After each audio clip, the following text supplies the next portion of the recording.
BPOM melakukan uji cepat makanan sebanyak 30 sampel pangan siap saji takjil buka puasa. Ada 3 lokasi penjualan takjil yang dilakukan uji cepat di Jalan Tengku Pulau Diparo, Darussalam, dan Ule Karing.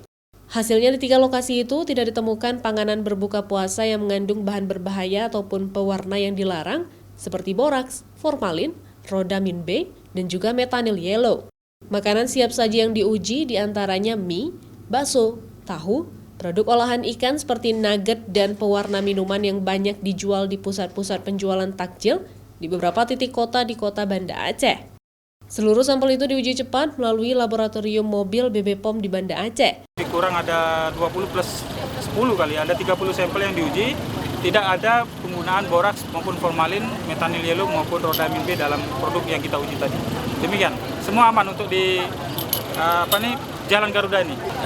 Kami turun di 3 titik, satu titik di Darussalam, yang satunya lagi dari Ule Karing. BPOM akan terus melakukan pengawasan pangan jajanan siap saji di bulan suci Ramadan ini untuk memastikan pangan siap saji yang dijual selama bulan puasa ini aman dikonsumsi masyarakat, bebas dari bahan berbahaya, dan juga pewarna yang dilarang. Mustajab, Kompas TV, Banda Aceh.